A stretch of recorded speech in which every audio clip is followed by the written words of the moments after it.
Everyone, तो आज हम बात करने वाले हैं कंजेस्टिव कार्डियक फेलियर के बारे में। तो सबसे पहले देख लेते हैं, हम सर्कुलेशन वाला टॉपिक एक बार रिवाइज करेंगे जिससे कि हमें ये वाला टॉपिक बहुत अच्छे से समझ में आएगा। ठीक है, तो एक बार देखते हैं हम हार्ट को और सर्कुलेशन को। तो आप ये देखो, ये हमारा नॉर्मल हार्ट है। ठीक है, क्या होता है, लंग से स्टार्ट करेंगे। लंग से जो हमारी पल्मोनरी वेन होती है, ठीक है, पल्मोनरी वेन होती है, वो रिसीव करती है ऑक्सीजनेटेड ब्लड, और वो ऑक्सीजनेटेड ब्लड हमारा कहाँ पे आता है, लेफ्ट एट्रियम में। लेफ्ट एट्रियम से लेफ्ट वेंट्रिकल में, और लेफ्ट वेंट्रिकल के थ्रू होता हुआ, वो एवोर्टा के थ्रू होता हुआ पूरी बॉडी में डिस्ट्रीब्यूट होता है। ठीक है, पूरी बॉडी में डिस्ट्रीब्यूट होता है।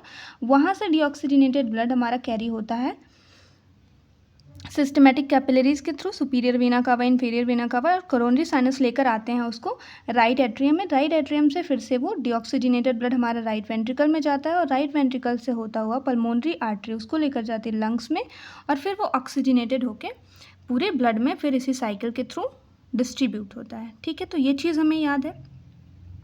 अब कंजेस्टिव हार्ट फेलियर या कंजेस्टिव कार्डियक फेलियर है क्या? तो अब ये देखो, नॉर्मल हमारा जो हार्ट है उसकी कैपेसिटी होती है कि 5 to 6 लीटर पर मिनट वो ब्लड को पंप आउट करता है। वो पूरी बॉडी में ऑक्सीजन और न्यूट्रिएंट्स जो भी चाहिए होते हैं वो ब्लड के थ्रू पूरी बॉडी में सर्कुलेट होते हैं। पर यही जब हार्ट की कैपेसिटी हमारी कम हो जाती है, दैट मीन्स कि वो 5 to 6 लीटर जहाँ पे नॉर्मल हमारे ब्लड को पंप कर रहा था और ब्लड के थ्रू न्यूट्रिएंट्स, ऑक्सीजन सारे टिश्यूज़ और सेल्स को भेज रहा था, यहीं पे उसने क्या कर दिया, 2 से 3 लीटर पर मिनट ब्लड को पंप आउट करना शुरू कर दिया। दैट मीन्स कि उसकी जो कैपेसिटी थी पंप करने की वो कम हो गई है, या फिर वो उतना ब्लड पंप नहीं कर पा रहा जितनी हमारी मेटाबॉलिक नीड है, राइट? तो उसी को हम बोलते हैं कार्डियक फेलियर। ठीक है, तो कंफ्यूज नहीं होना कि कार्डियक फेलियर का मतलब ये नहीं कि जो हार्ट है वो अचानक से स्टॉप हो गया या उसने बीटिंग कम कर दी, वो अलग चीज़ हो जाती है। ठीक है, 3 चीज़ें होती हैं जिसमें हम ज़्यादा कंफ्यूज होते हैं। एक तो हमारा होता है कि कार्डियक फेलियर, ठीक है, और देखिए मैं एक बार क्लियर कर देती हूँ। देखिए, हार्ट फेलियर का मतलब ये है सीधा सीधा कि हार्ट जो है हमारा वो सफिशिएंट ब्लड को पंप नहीं कर पा रहा, जिसकी वजह से हमारे टिश्यूज़ और सेल्स को नॉर्मल अमाउंट में जितना ऑक्सीजन और न्यूट्रिएंट्स मिलना चाहिए था उतना नहीं मिल पा रहा है, राइट? लेकिन अगर हम बात करते हैं हार्ट अटैक की, तो heart attack something different from the heart failure. इसमें क्या होता है, जो ब्लड क्लॉटिंग की वजह से ब्लड फ्लो ब्लॉक हो जाता है अचानक से, तो उसको हम बोलते हैं हार्ट अटैक। ठीक है, यहाँ पे क्लॉट की वजह से हो रहा है। ठीक है, और एक हमारा टर्म होता है कार्डियक अरेस्ट। तो कार्डियक अरेस्ट का मतलब क्या होता है कि अब्रप्टली हमारा हार्ट ने स्टॉप कर दिया बीट करना। अचानक से जब हार्ट बीट करना बंद कर देता है तो उसको कार्डियक अरेस्ट बोलते हैं। ठीक है, तो ये चीज़ समझ में आ गई कि जो हमारा हार्ट फेलियर है या कार्डियक फेलियर है, that is something different from the heart attack and cardiac arrest. ठीक है, तो चलिए जल्दी से बात करते हैं हम इंट्रोडक्शन के बारे में। तो क्या लिखा हुआ है, कंजेस्टिव हार्ट फेलियर या कंजेस्टिव कार्डियक फेलियर हमारा क्या है, एक ओल्डर टर्म है जो कि हार्ट फेलियर की जगह पे यूज़ किया जाता है। पहले हम हार्ट फेलियर कर देते थे, अब क्या कहते हैं, congestive heart failure, congestive cardiac failure. Heart failure का मतलब ये नहीं होता है कि हार्ट ने क्या कर दिया, स्टॉप कर दिया बीट करना। इसका मतलब सिंपल सा ये है, जैसा कि मैंने पहले भी बताया, कि हार्ट क्या कर रहा है, पंपिंग पावर उसकी वीकर हो गई है दैन द नॉर्मल। यानी कि नॉर्मली वो 5 से 6 लीटर ब्लड को पंप कर रहा था पर मिनट, बट अब वो क्या कर रहा है, किसी वजह से, किसी कॉज की वजह से क्या हुआ है, उसकी पंपिंग पावर डिक्रीज कर गई है, यानी कि अब 2 से 3 लीटर ही कर रहा है पर मिनट। ठीक है, तो क्या हो रहा है, इसकी वजह से क्या होगा, हमारे टिश्यूज़ और सेल को प्रॉपरली ऑक्सीजन नहीं मिल पाएगी, राइट? इंसिडेंट रेट क्या है, तो इंसिडेंस जो हमारा देखने के लिए मिल रहा है वो 0.5 to 0.7 पर थाउजेंड, यानी कि 10 lakhs बोल सकते हो आप। 10 लाख चिल्ड्रेन अगर पर लाइव बर्थ हो रही है तो उसमें 0.58 to 0.75 पर बच्चे को देखने के लिए मिल रहा है। ठीक है, अब बात कर लेते हैं डेफिनेशन की। तो आप ये देखो, बहुत ही ईजी सा है डेफिनेशन। आप ये देखो क्या है, ये कह रहा है कि जो कंजेस्टिव कार्डियक फेलियर है वो हमारे कॉम्प्लेक्स क्लिनिकल सिंड्रोम है, जिसमें कि हार्ट क्या कर रहा है, अनेबल है पंप आउट करने में एक नॉर्मल जो हमारा मेटाबॉलिक नीड है उससे वो कम ब्लड को पंप कर रहा है। ठीक है, और मतलब प्रेशर जो मतलब फिलिंग प्रेशर जो है वो भी एलिवेटेड हो गया है, जिसकी वजह से हमारा हार्ट जो है वो प्रॉपरली ब्लड को पंप आउट नहीं कर पा रहा है ताकि हमारी मेटाबॉलिक टिश्यूज़ की जो भी नीड है, रिक्वायरमेंट है ऑक्सीजन की, वो फुलफिल हो पाए। ठीक है, तो उसको हम बोल रहे हैं कंजेस्टिव कार्डियक फेलियर। फिर सेकेंड डेफिनेशन भी बहुत छोटी सी, बहुत आसान सी है, तो आप देख लो। कंजेस्टिव कार्डियक फेलियर क्या है? क्लिनिकल सिंड्रोम है, यानी कि यहाँ पे बहुत सारे सिम्टम्स नज़र आने वाले हैं। ठीक है, जिसमें कि हार्ट क्या है? अनेबल है टू प्रोवाइड आउटपुट, यानी कि जितना हमें आउटपुट मिलना चाहिए, required to meet metabolic demands of the body, यानी कि जितनी हमारी मेटाबॉलिक डिमांड्स हैं बॉडी की, यानी कि जो भी मेटाबॉलिक फंक्शन करने के लिए हमारे सेल और टिश्यू को ऑक्सीजन चाहिए, उतनी ऑक्सीजन को वो रीच नहीं कर पा रहे, यानी कि इतना ब्लड वो पंप नहीं कर पा रहा है जिससे कि हमारे हर सेल, हर टिश्यू को सफिशिएंट अमाउंट में या नॉर्मल अमाउंट में ऑक्सीजन मिल पाए। राइट, अब बात कर लेते हैं क्लासिफिकेशन की। तो कंजेस्टिव हार्ट फेलियर या कंजेस्टिव कार्डियक फेलियर कितने टाइप का होता है, तो ये देख लेते हैं।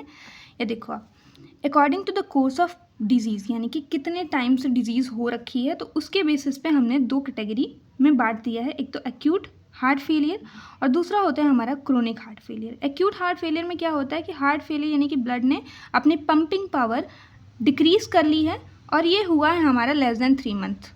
ठीक है, यानी 3 मंथ से कम की बात है तो हम एक्यूट बोल देंगे। 3 मंथ से ज़्यादा टाइम से ये चीज़ हो रही, ये प्रॉब्लम हो रही, यानी कि हार्ट ने अपनी पंपिंग पावर रिड्यूस कर ली है और वो ठीक से ब्लड पंप आउट नहीं कर पा रही है, कम अमाउंट में कर रहा है, 3 मंथ से ज़्यादा टाइम हो गया, तो दैट मीन्स वो क्रोनिक हार्ट फेलियर कहलाएगा। ठीक है, अब बात कर लेते हैं सेकेंड क्लासिफिकेशन की। तो कार्डियक आउटपुट के हिसाब से हमने इसको क्लासीफाई किया है। तो लो आउटपुट हार्ट फेलियर यानी कि बहुत ही लो आउटपुट दे रहा है, और हाई आउटपुट हार्ट फेलियर की बात कर लेते हैं।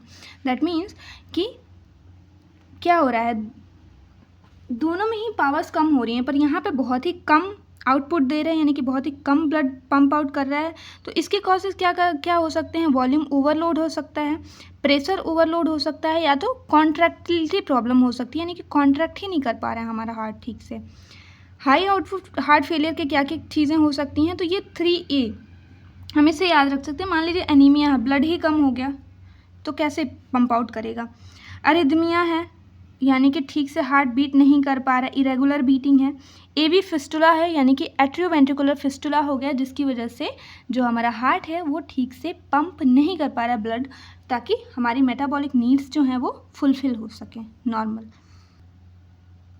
थर्ड जो हमारी क्लासिफिकेशन है वो आपकी लोकेशन पे बेस्ड है। तो आप देखो ये क्या कह रहा है, लेफ़्ट साइड हार्ट फेलियर।